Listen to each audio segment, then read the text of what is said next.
네, 오늘은 무덤 앞에서라는 제목으로 요한복음 11장의 말씀을 함께 나누겠습니다.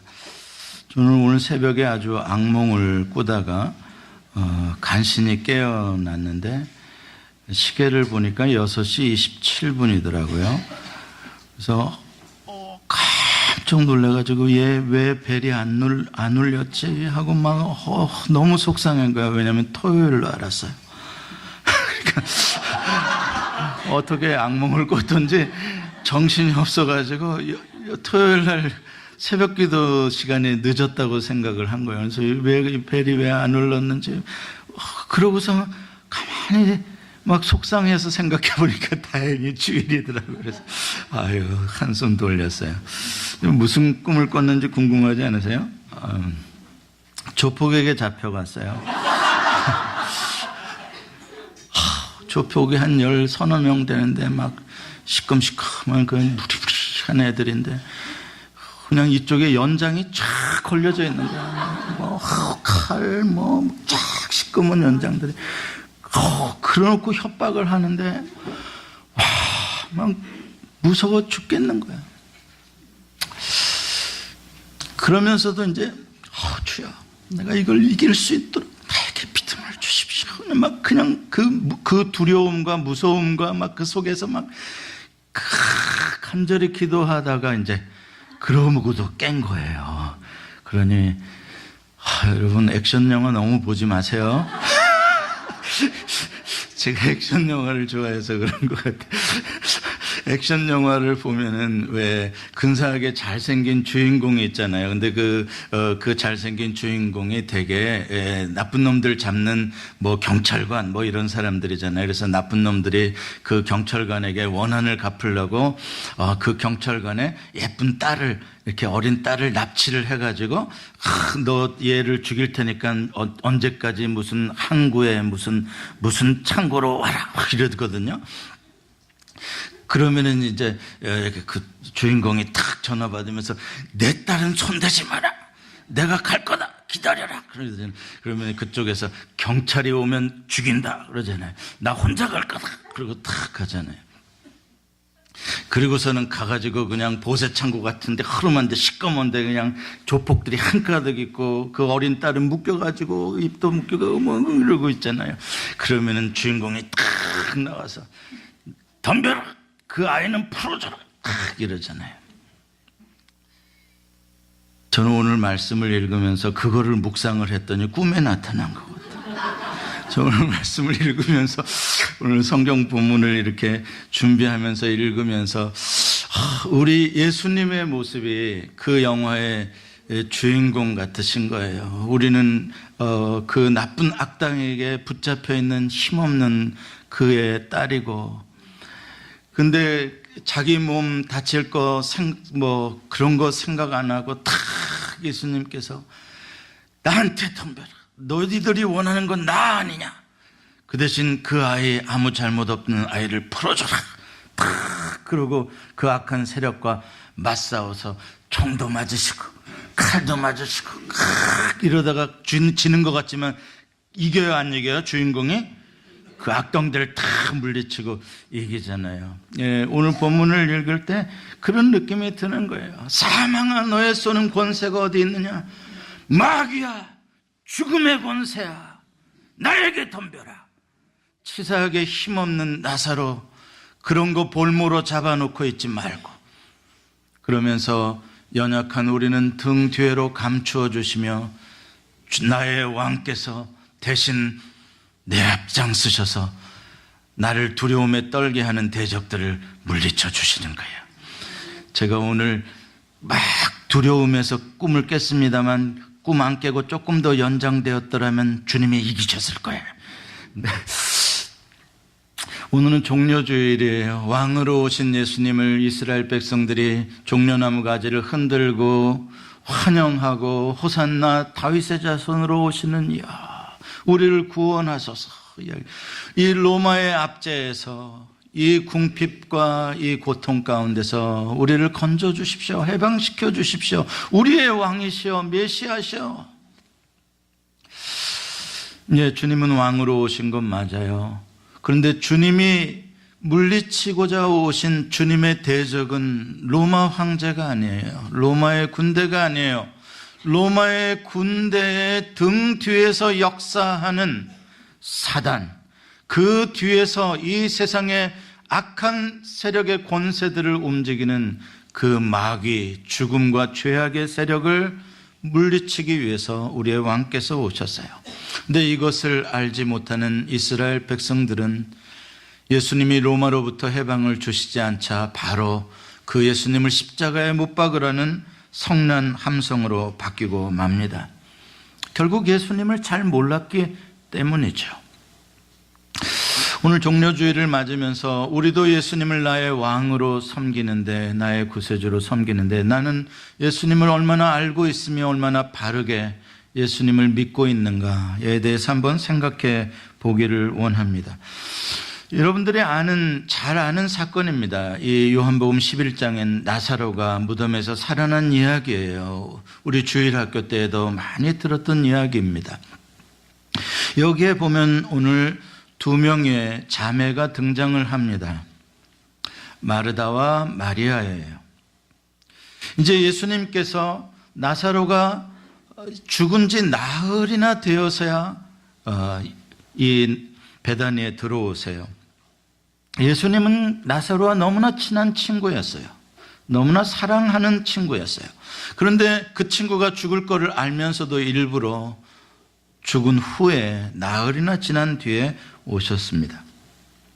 예수님이 오신다는 소리가 들리니까 먼저 마르다가 오늘 본문 20절에 보면은 밖으로 달려나가서 동네 어귀에 들어오시는 예수님을 영접을 합니다.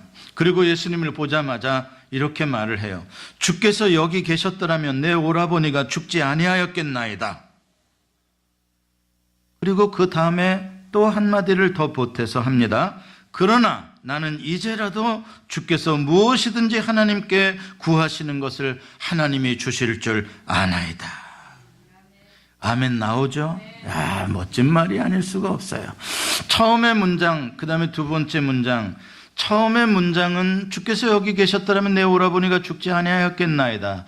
다분히 섭섭하고 좀 더 나가면 원망스럽기까지 하고 속상하고 그런 슬픔이 배어 있는 말이죠. 주님 왜 빨리 오지 않았습니까? 라는 그러한 뜻일 겁니다. 그러나 그 다음 두 번째 문장, 그러나로 시작되는 거 말이죠. 이제라도 주께서 무엇이든지 하실 수 있으십니다. 라는 이거는요, 정말 놀라운 고백입니다. 생각해 보세요. 이제라도라니요. 나흘이 지났단 말이에요. 마르다가 나중에 무덤에 돌을 옮길 때도 이야기하잖아요. 죽어서 냄새가 나나이다. 그런데 이제라도 무엇이든지 하나님께 구하는 것을 하나님께서 주실 줄 아나이다 라고 말한 것, 그건 대단한 일입니다. 어떻게 그렇게 말할 수 있을까? 그 마르다의 말을 듣고 예수님께서 상당히 기쁘셨던 것 같아요. 그러면서 말씀을 하십니다. 그래, 내 오라비가 살아나리라 이야기를 해줍니다. 너무나 정말 상상도 못할 만큼 기쁜 놀라운 말씀이 아닐 수가 없어요. 내 오라비가 산다니. 그런데 어찌된 일인지 그 예수님의 말씀을 들은 마르다의 반응이 좀 시큰둥합니다. 좀 썰렁하기까지 합니다. 이런 표현이에요. 마지막 부활 때에는 다시 살아날 줄을 내가 아나이다. 뭔가는 믿는 것 같고 뭔가는 아는 것 같은데 지금 나의 이 죽음의 현실, 죽은 지 나흘이 되어서 냄새가 나고 있는 이 사실 앞에서는 기쁠 일도 아니요, 놀랄 일도 아닌 그러한 썰렁한 반응입니다. 무슨 뜻입니까? 마르다가 뭔가는 알고 뭔가는 믿기는 하는데 그것은 지금 여기서 나에게 일어날 일로 믿어지는 게 아니라 뭔가 먼 훗날에 교리적으로 신앙적으로 아마 그런다고 하더라라는 그런 형태의 믿음입니다. 그러고 보니까 마르다는 계속해서 아나이다라는 표현을 쓰고 있어요. I know라고 말하고 있어요. 그러니까 이것은 매우 지식적인 그러한 것이지 참 믿음이라고 볼 수가 없는 거예요. 뭔가 썰렁한, 뭔가 부족 같은 그러한 지식인 거예요. 지금 현재의 문제에 대해서는 능력을 발휘하지 못하는 어떠한 암입니다. 예수님은 그 마리아의 썰렁한 지식에 대해서 즉시 챌린지를 하시고 마리아의 그 믿음을 고쳐주기를 원하세요. 뭐라고 말씀하십니까? 나는 부활이요 생명이니 나를 믿는 자는 죽어도 살겠고 무릇 살아서 나를 믿는 자는 영원히 죽지 아니하리니 이것을 내가 믿느냐라고 묻습니다. 믿느냐를 물으세요. 아느냐가 아니라 믿느냐. 살고 죽는 권세는 나에게 달려있다는 것을 선포하고 그 다음에 이것을 믿으라는 것이죠. 자, 이 말씀을 하실 때에 예수님의 그 말씀하시는 톤이나 억양이나 예수님의 얼굴 표정이나 자세나 이런 것들이 어떤 자세로 어떤 표정으로 말씀하셨을 것 같아요? 힘이 없는 표정으로 힘이 없는 목소리로 말씀하셨을까요? 아니면 늠름하고 당당하고 힘차고 확실한 표정으로 말씀을 하셨을까요? 네, 두 번째입니다. 그렇죠. 나는 부활이요 생명이니 그러면 말이 안 되죠. 그렇죠? 네. 아니면 울면서 나는 부활이요 생명, 그것도 말이 안 되죠. 예수님이 나는 부활이요 생명이니라고 말씀하실 때 예수님의 눈에서 아마 빛이 나가셨을 것 같아요. 그 권세와 그 능력의 빛이 나가며 늠름하고 당당한 승리의 생명과 죽음을 주관하는 왕으로서 선포하시는 그 예수님의 모습이 느껴집니다. 그 앞에서 마르다는 즉시 반응을 해요. 주여 그러하여다. 주는 그리스도시요 세상에 오신 하나님의 아들이신 줄을 내가 믿나이다. 이야기를 합니다. 야, 마르다의 입에서 두 개의 놀라운 말이 더 나와요. 하나님의 아들이십니다 라는 고백이 나오고 그 다음에 그전에는 I know 그랬는데 이제 나는 믿나이다, I believe로 바뀌어졌어요. 예수님이 한번 챌린지 하시니까 마르다의 신앙이 하나 더 업그레이드가 되어져 가고 있어요. 여러분, 우리가 무엇인가를 안다는 것은 모르는 것보다는 훨씬 낫습니다. 아주 기름진 육고기를 많이 직화구이를 해먹으면 고지혈증이 생기고 건강에 나쁘다는 것을 아는 것이 모르는 것보다 낫습니다. 그런데 그것을 알면서도 먹는 것이나 모르고 먹는 것이나 몸에 나쁜 것은 똑같습니다. 차라리 모르고 먹으면 맛있게 먹는데 알고 먹으면 찜찜합니다. 나 먹으면 안 되는데 그러면서 의사가 먹지 말랬는데 그러면서 먹습니다. 안다고 안 하는 거 아니더라고요. 안다고 또 하는 것도 아니더라고요. 우리 아이들을 길러보면 아이들 방이 너무 어질러져 있어요. 머슴의 방이 좀 어질러진 건 뭐 그렇다고 치지만 왜 딸내미 방이 어질러져? 그래가지고 어떻게 시집가서 살라고. 근데 그건 제 걱정이더라고요. 우리 딸 시집가면 깨끗하게 하고 살 줄로 저는 믿습니다. 근데 그 전까지만 어린 양을 하는 거죠. 그러면 가끔 그래요. 제 아내가 청소를 한 번씩 해주다가 야, 네 방은 네가 치워라 밥 먹다가 이야기를 합니다. 그러면 I know 치울 거야. 그리고 또 다음에도 안 치웁니다. 그러면 이제 또 한참 후에 아내가 또 먼지 쓰고 기침하고 또 한 번 치워줍니다. 야, 내 방 좀 치워라니까. 그러면 I know. 우리 홍현숙 권사님이 아주 공감을 많이 하시는데 아들한테는 뭐라 그러냐? 아들한테는 야, 공부 좀 해라. 야, 너 지금 공부해야지. 이제 SAT가 가까웠는데 공부 잘해야 너 대학 좋은 대학 가서 너 돈 벌고 살지. 뭐 아들이 뭐라 그래? I know. 그리고 I know인데 아는데 공부는 안 해. 그럼 도대체 네가 아는 건 뭔데? 남편들 웃지 마세요. 아내가 여보 이거 고장난 지 오래됐어. 좀 고쳐줘. 당신 홈디파 가서 좀 재료 좀 사다 좀 고쳐봐. 알았어. 고칠게. 이번 주말에 한번 고쳐볼게. 또 안 고치고 넘어가요. 그러면 또 여보 불편해 죽겠어. 좀 바빠도 좀 빨리 좀 고쳐줘. 알았다니까. 그리고 또 일주일이 또 넘어가요. 그렇게 몇 달이 지나가도 계속 알았어. 제가 그 노부부가 사는 시골 마을의 장면을 봤는데 아주 아내는 굉장히 부지런해요. 70몇 살 된 아내는 아주 농사일도 막 부지런하고, 근데 이 할아버지는 연세가 물론 조금 더 드시긴 했는데 몸이 이렇게 크시고 이분은 계속 뭔가를 잡수시고 누워서 텔레비전 보는 게 제일 좋으시다. 운동도 안 하고 누워서 텔레비전 보는 게 제일 좋으시다는 거예요. 그러니까 이 할머니가 나가서 우리 뭐 좀 해야 됩니다. 여보 일어나세요. 그러면 알았어. 또 누워. 아니 나오시라니까요. 알았어. I know. 여러분 생각해 보세요. 우리도 이런 식으로 예수를 믿는 거 아니에요? 마르다처럼 우리도 알아요. 뭘 아셔요? 여러분 예수님이 부활하신 거 아시죠? 그걸 아직 모르셔요? 그럼 이번에 배우셔요. 예수님 부활하신 거 아시죠? 예수님이 살아계시고 우리와 함께 하시는 거 아시죠? 하나님이 나와 함께 하신 거 아시죠? 예수님을 내어주실 만큼 하나님이 여러분을 사랑하시는 거 아시죠?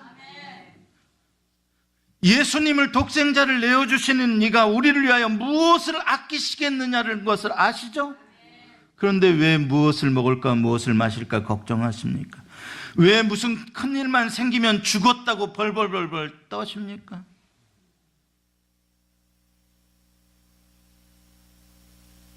주님께서는 그 마르다의 아무런 능력도 발휘하지 못하는 그 지식으로서의 신앙, 그걸 꾸중하고 계시는 것입니다. 그냥 말로만 알았다는 신앙 가지고는 아무 소용없다. 지금 내 오라비의 이 무덤이라는 현실 앞에서 너의 믿음은 뭐냐? 그냥 아무 소용이 없다. 예수님이 거기 계시는 건 뭐냐? 아무 소용이 없다. 살았을 때 오시면 뭘 좀 했을 텐데 아무것도 못한다. 예수님께서 지금 마르다를 챌린지 하신 것은 그건 믿음이 아닌 거다. 믿음이라는 것은 지금 나에게 여기서 주님이 함께 하시고 주님의 능력으로 무언가가 이루어질 수 있다는 것을 믿는 거다. 그게 믿음이다. 그 다음에 이제 마르다와 대화를 마치신 다음에 이제 예수님께서 나사로의 집을 향해서 올라가려고 할 때 이제 마리아가 급히 또 뛰어나오면서 예수님을 맞이합니다. 근데 마리아가 예수님을 맞이할 때의 모습은 마르다와 조금 달라요. 오늘 성경에 보면은 어떤 표현이 나오냐면은 이 엎드려서 그런 표현이네. 32절에 보면은 마리아가 예수 계신 곳에 가서 배웠고 그 발 앞에 엎드려라고 말을 합니다. 그 발 앞에 엎드려. 이 표현은 성경에서 나올 때 이 표현은 뭐냐면은 경배함을 의미합니다. 그러니까 마리아에게 있어서 예수님은 그냥 어떤 인간관계로서의 예수님이 아닌 뭔가 경배의 대상으로서의 그런 예수님으로 관계를 가지고 있는 것이죠. 예수님의 어떤 신성에 대한 믿음이 있는 거예요. 그리고 마리아가 말을 하는데 이런 말을 해요. 주께서 여기 계셨더라면 내 오라버니가 죽지 아니하였겠나이다. 정확하게 토치도 안 틀리고 자기 언니 마르다가 했던 것과 똑같은 말을 합니다. 근데 여기서 우리가 참 혼란스러운 것이 있어요. 분명히 마르다가 예수님을 맞이할 때의 모습과 그의 여동생 마리아가 맞이할 때의 모습이 다르다는 것을 사도 요한은 기록을 하면서도 입에서 나온 말은 왜 이렇게 정확하게 똑같은가? 근데 여러분 이걸 우리가 또 잘 읽어야 돼요. 성경을. 똑같은 말이지만 어떤 식으로 표현되었고 어떠한 감정이 실려졌느냐에 따라 전혀 다른 느낌을 줄 수가 있습니다. 예를 들어서 마르다는 이렇게 말했다고 생각합시다. 주께서 여기 계셨더라면 내 오라버니가 죽지 아니하였겠나이다. 자, 마르다가 표현한 것입니다. 근데 마리아는 와서 엎드리더니 헝헝 울더니 주께서 여기 계셨더라면 내 오라버니가 죽지 아니하였겠나이다. 만약에 이렇게 한다면 똑같은 고백이지만 뭔가 느낌은 전혀 다르죠. 자, 그리고 주변에 있는 유대인들도 함께 마리아와 울고 있어요. 그때 예수님께서 하신 반응은 비통해 하시며 불쌍해 하시며 예수님도 눈물을 흘리셨다라고 오늘 성경은 말씀합니다. 예수님이 얼만큼 눈물을 흘리셨나, 여기서 눈물을 흘리셨다라는 표현이 그렇게 썩 좋은 표현은 아니에요. 소리도 안 내고 찔끔 눈물이 나와도 눈물을 흘린 거니까. 그러나 주변에 있는 유대인들이 다 예수님이 울고 계시는 것을 알 정도로 표신하게 예수님이 우셨던 거예요. Jesus wept. 영어 성경엔 그렇게 되어 있어요. 원어에도 딱 두 단어예요. Jesus wept. 주님이 우셨다.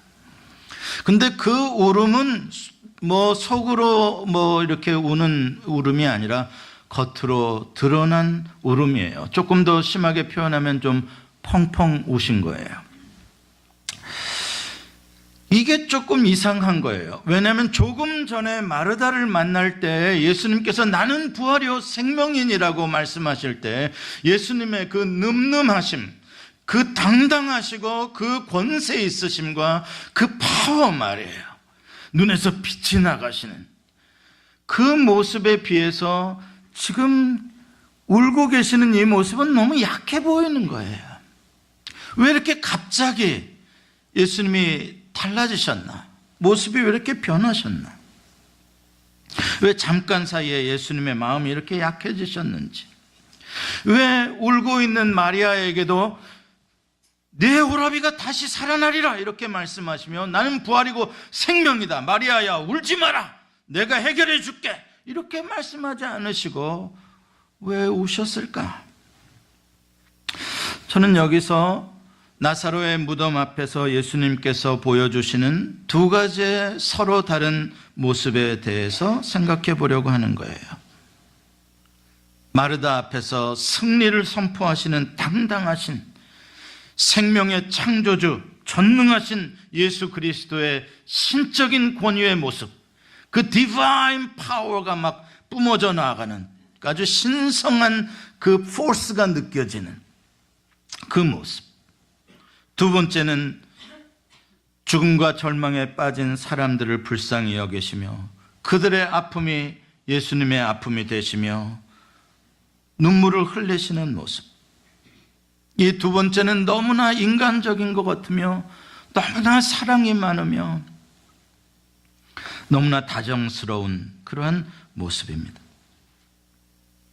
사랑하는 사람을 잃고 또 다른 자기가 좋아했던 것들을 상실한 사람들이 아파하며 흘리는 눈물 앞에 주님께서 함께 아파하시는 것이죠. 바로 이것이 사도 요한이 우리에게 소개해 주고자 하는 예수님의 모습입니다. 예수님은 100% 신성을 가지신 분일 뿐만 아니라 또한 인성을 100% 가진 분으로서 우리 인간의 연약함을, 슬픔을 함께 느끼시고 함께 아시는 분이라고 말씀하고 있는 것이죠. 그러나 그분은 신성을 가진 분이기에 또한 우리의 문제를 해결해 줄 수 있는 분이라는 것 또한 말씀하고 계십니다.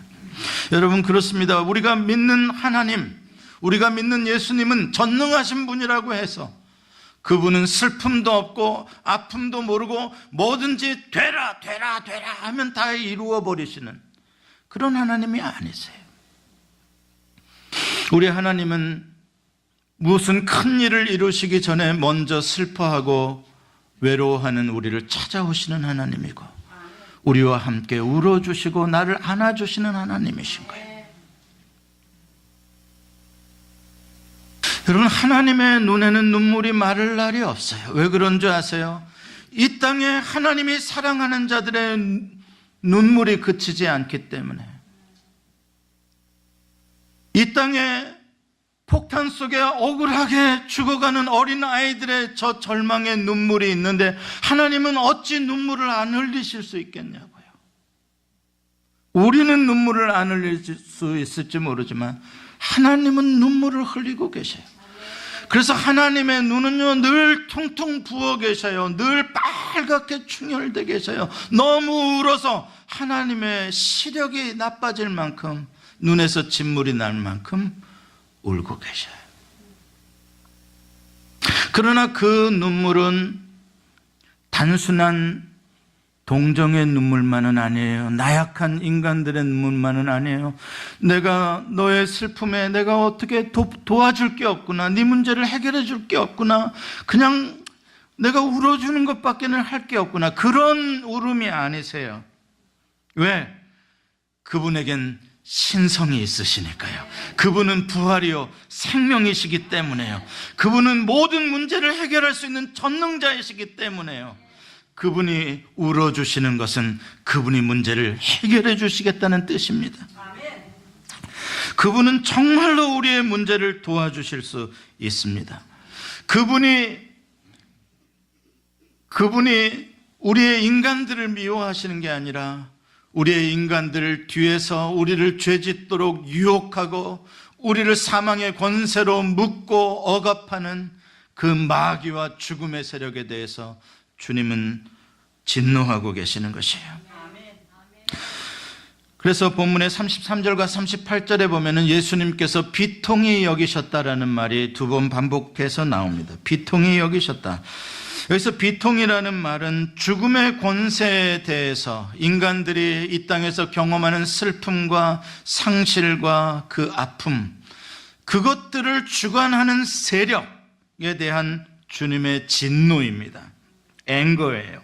이 비통이라는 헬라어 원어를 보면은 이 단어가 언제 쓰이는 말이냐면 전쟁터 같은 데서 큰 말이, 전쟁터에 나간 장수의 말이 말도 흥분하고 말도 분노해서 말의 코에서 콧김이 뿜어져 나오고 말이 이를 갈고 소리를 치고 적진을 향해서 말이 두 발을 들고 나가는 모습, 그 모습을 표현할 때 비통하다라는 쓰던 단어를 주님께서 여기 쓰고 계시는 거예요.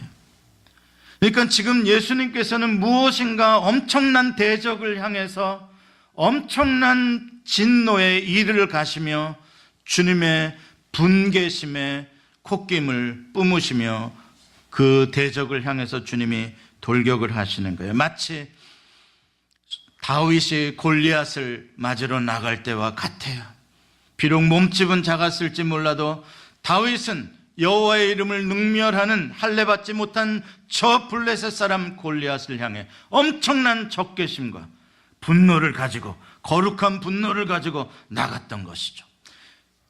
지금 예수님께서는 그 마음으로 나사로의 무덤을 향하여 올라가시는 것입니다. 생명의 왕께서 사망의 권세를 휘두르고 있는 마귀를 향해서 정면으로 공격하고 올라가고 계시는 것이에요. 나사로야 나와라! 이 말은 무슨 뜻입니까? 야 죽음의 권세야, 치사하게 연약한 나사로를 볼모로 잡고 있지 말고 나에게 덤벼라. 내가 상대해 줄게. 내가 이 일을 위하여 왔노라. 그리고 그는 풀어줘라. 그 말에 죽었던 나사로는 다시 살아나왔습니다. 예수님께서 사망의 권세를 멸하시는 분이시라는 것을 보여주었어요. 그런데 오늘 스토리의 맨 뒤에 가게 되면, 읽지는 않았는데 53절에 보면 이날부터 그들이 예수를 죽이려고 모의하니라 라고 말합니다. 이날부터, 이날이 언제예요? 나사로를 살리신 날이에요. 예수님이 죽음의 권세에 대해서 선전포고를 하시고 나와라 죽음, 나와라 마귀, 내가 상대해 줄게 라고 한 그날부터 대제사장들과 바리새인들은 예수를 죽이기로 결정을 했습니다. 무슨 뜻입니까? 사망의 권세가 예수를 향해서 공격하기 시작한 것이죠. 그리고 며칠 뒤 그들은 예수를 십자가에 못 박았어요. 사망의 권세가 이긴 것 같았어요. 마귀가 이긴 것 같았어요. 예수를 무덤에 집어넣기까지 했어요. 정말로 이긴 것 같았어요. 그러나 그것은 사망의 권세를 한 번이 아니라 영원히 멸해버리시는 주님의 놀라운 지혜와 능력이었던 것이죠. 3일 후에 무덤 문이 열리고 주님은 모든 죽음의 권세를 영원히 멸하시고 주님은 부활하셨습니다. 승리하셨어요. 예수님께서 우신 것은 단순히 자기 친구 나사로 한 사람 때문에 운 것이 아니에요. 예수님께서 무덤에 올라가신 것은 자기 친구 한 사람 나사로를 살리려고 무덤에 올라가신 것이 아니라 모든 인간을 두려움에 절망에 빠뜨리는 죽음의 권세, 저 무덤의 어두움을 상대하기 위해서 주님이 올라가신 것입니다. 그 일을 위해 주님은 이 땅에 오셨습니다. 그 모든 죽음의 권세를 깨뜨리고 우리에게 영원한 생명의 길을 열어주시기 위해서. 그러므로 사망의 권세는 주님이 이 땅에 오시는 순간부터 마지막 십자가에 달리시는 순간까지 예수님이 맞서 싸워야 할 유일한 대적자였던 것입니다. 그분이 진정 다윗의 후손으로 오신 메시아, 우리의 왕이십니다. 그 예수님은 언제나 우리와 함께 하십니다. 마르다와 마리아와 함께 하셨던 그 예수님은 지금도 임마누엘로 나와 함께 하십니다. 내가 슬프고 내가 절망에 빠지고 내가 어떻게 해야 할지 아무것도 모를 때 주님은 내 곁에 오십니다.